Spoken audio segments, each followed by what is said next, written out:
Welcome to the solution series of CSR net. तो जैसा कि हमने पिछले के वीडियो में सारे आपके OD, PD, LPP, numerical analysis और आपका इंटीग्रल इक्वेशन हमने कर लिया था। तो इस वीडियो में हम आपका जो बचा हुआ है that is calculus of variation वो कंप्लीट कर लेते हैं। ठीक है, तो आइए क्वेश्चन देखते हैं।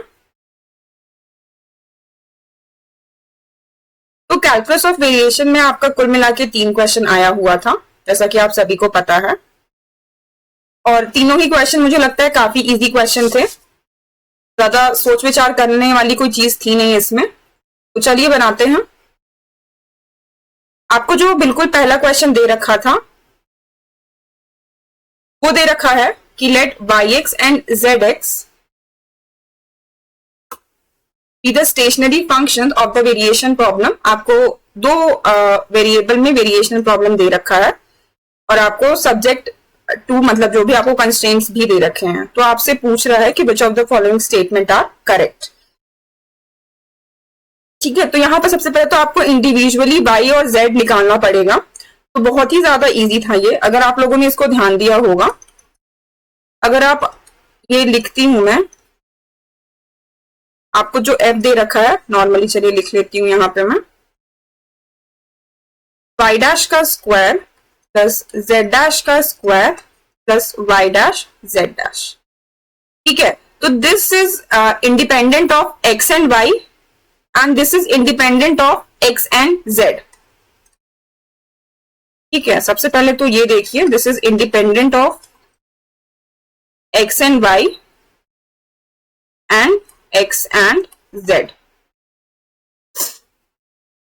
ठीक है, तो बहुत ही इजीली इसमें सबसे पहले तो आपका निकल जाएगा y which is what ax plus b, और z निकल जाएगा आपका cx प्लस d। क्योंकि हमने ये रिजल्ट पढ़ रखा है कि जब भी आपका independent of x and y होता है आपको एक स्ट्रेट लाइन मिलता है। सिमिलरली यहाँ पे independent of x and z होगा तो भी आपको स्ट्रेट लाइन मिलेगा फॉर z। ठीक है, तो ये आपको मिल गया। अब देखिए दोनों के लिए कंडीशन भी दे रखा है आपको, y0 is equals to 1 which means आपको b की वैल्यू 1 मिली है। ठीक है,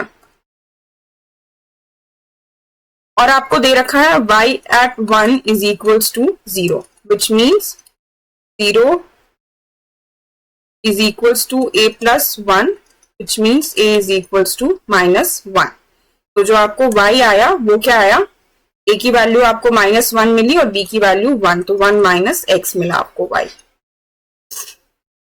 ठीक है, सिमिलरली z के लिए भी सॉल्व करिए। z ऑफ 0 आपको -1 दे रखा है, तो -1 आपको d की वैल्यू क्या मिली, -1 यहां से।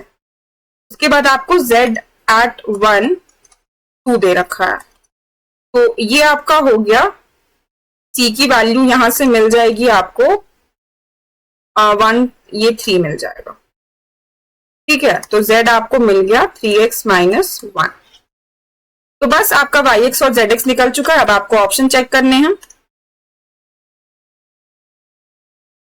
आपको yx मिला है 1 माइनस x और आपको zx मिला है 3x माइनस 1। तो सबसे पहले ऑप्शन नंबर 1 के लिए देखिए, 3x minus 1 plus 3 minus 3x, so this is what 2, this is correct, option number 1 is correct।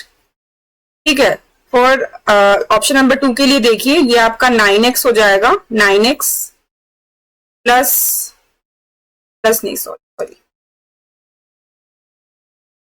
ये आपका हो गया 9x minus 3 plus 1 minus x। तो ये आपको जो भी देगा this will never be equals to 2। ठीक है, तो आपका ऑप्शन नंबर 2 रॉन्ग हो गया। For option number 3 yx plus zx मतलब 1 minus x plus 3x minus 1, तो 1 1 कैंसिल, आपका 2x दे देगा। So option number 3 will be correct. And similarly option number 4 तो चेक करने की जरूरत ही नहीं है क्योंकि इन दोनों के लिए ही आपका ये हो गया। So option number 1 and 3 will be correct. ठीक है, तो बहुत ही इजी क्वेश्चन था ये। बस यहाँ पे चीजें y और z फाइंड करने पे था, बाकी सब तो कैलकुलेशंस थे बस।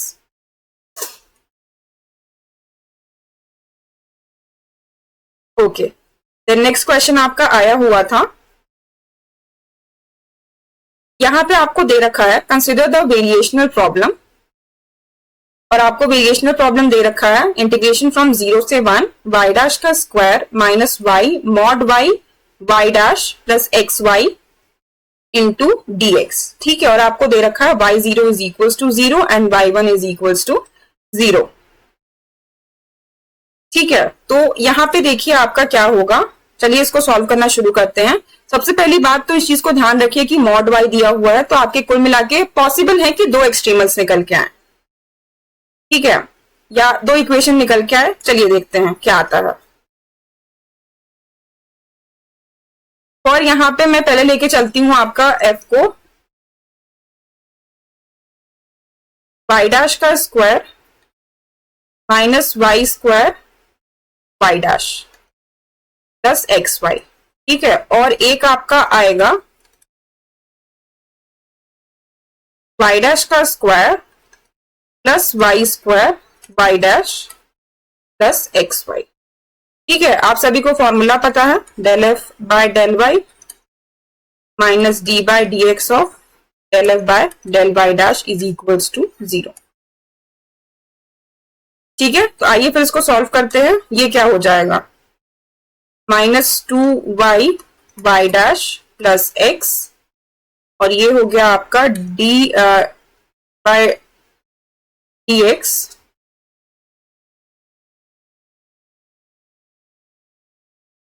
और del f by del y dash, तो ये आपका हो जाएगा 2y dash minus y square is equals to 0। So this will come -2y y dash plus x minus 2y double dash plus 2y y dash is equals to 0। यहाँ पे ये cancel हो जाएगा आपका, तो आपका जो आएगा इक्वेशन वो आएगा y double dash is equals to x by 2। अब आइए देखते हैं क्या इस वाले से भी आपको सेम वही इक्वेशन मिल रहा है या नहीं। तो सेम आपका वही काम करना है, ये मैं हटा देती हूं। तो यहां पे भी वही काम करिए, ये क्या आएगा आपका 2y y dash plus x, और अगर मैं फिर से इसको करती हूं तो ये आपका आएगा 2y double dash minus 2y y dash is equals to 0। तो साइन अलग अलग होने की वजह से वापस से वही चीजें कैंसिल हुई और आपकी y double dash is equals to x by 2 आ गया। तो दोनों ही केस में आपको क्या मिल रहा है, y double dash is equals to x by 2। तो आपको बस इसको सॉल्व करके y निकालना है और उसके बाद देखना है कि क्या मिल रहा है। तो चलिए फिर इसके आगे कंप्लीट करते हैं।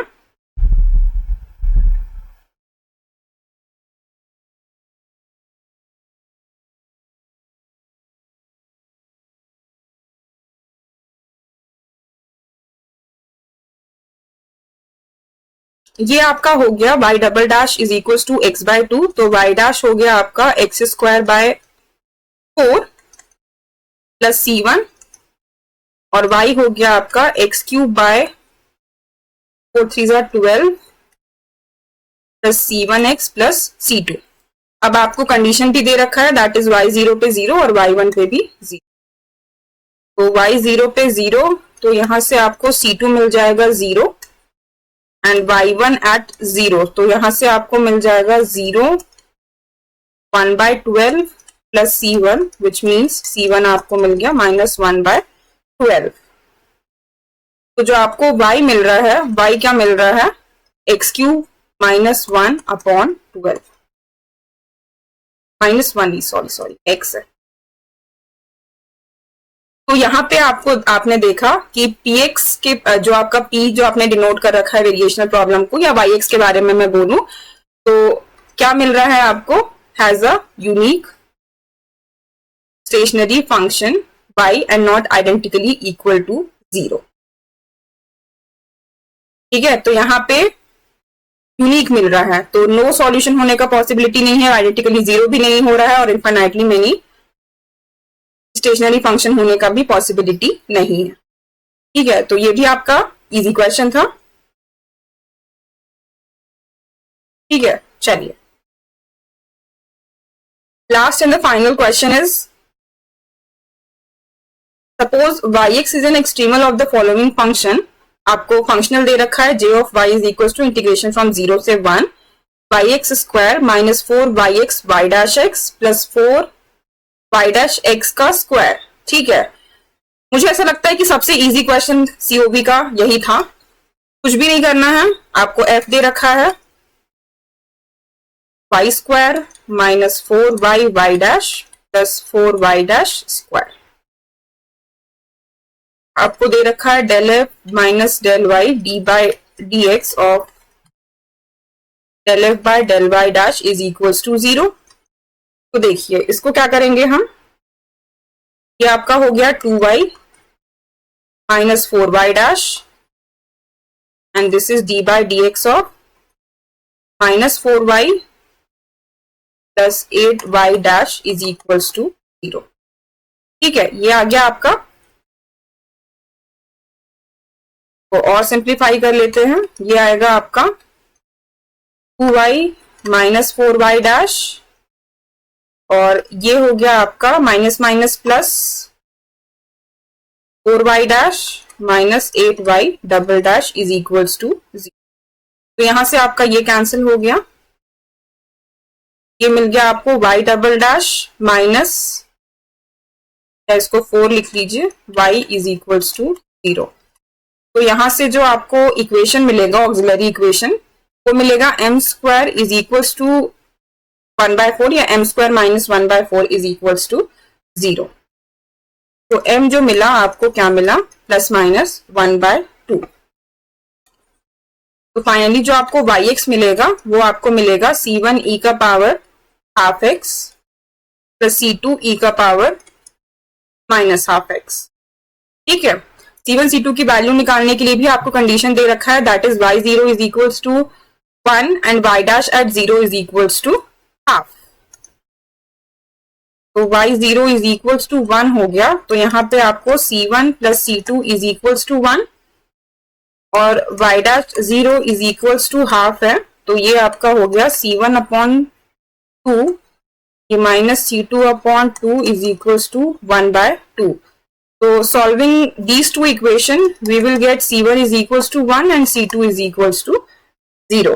ठीक है, क्योंकि 2 कैंसिल हो गया, यहां से C2 कैंसिल कर देंगे। ठीक है, तो आपको जो फाइनली yx मिल रहा है that is yx is equals to half e का पावर हाफ x। ठीक है, अब आप सभी को पता है यहाँ पे कि जो y ऑफ मिला है आपको e का power half x, this is what a convex function. ये आपको रिजल्ट से पता है। उसके बाद बचा ऑप्शन नंबर 3 और 4। तो 3 के लिए चेक कर लीजिए, y of x1 plus x2, this is what e का power half x1 plus x2। You know you can distribute it. ठीक है, क्योंकि ये आपका हाफ x1 और e का पावर हाफ x2 लिख सकते हैं आप। तो option number 3 will be correct, but option number 4 will not be correct क्योंकि आप इसको ऐसे नहीं लिख सकते। That is y of x1 x2 को e का पावर हाफ x1 x2 को आप अलग अलग नहीं कर सकते। ठीक है, तो इस तरीके से फिर आप ऑप्शन नंबर 4 को भी डिस्कार्ड कर सकते। तो इस तरीके से ये क्वेश्चन बनना था। तो ऑल इन ऑल मुझे ऐसा लगता है इस बार का अप्लाइड पार्ट काफी इजी आया था। एक दो क्वेश्चन को छोड़ के मुझे नहीं लगता कि आप लोगों को पेन उठाने की भी जरूरत पड़ी होगी अप्लाइड का क्वेश्चन देखने के बाद। सीओबी बहुत इजी था, एलपीपी बहुत इजी था। आपका इंटीग्रल इक्वेशन के 3 में से मुझे लगता है 2 क्वेश्चन में तो कोई दिक्कत नहीं हुई होगी आपको। ठीक है, और फिर ओडी पीडी भी इस बार के काफी इजी थे कंपैरेटिवली। तो आई होप आप सभी का अच्छे स्कोर बन रहे हो and that's all for the solution session. Thank you so much.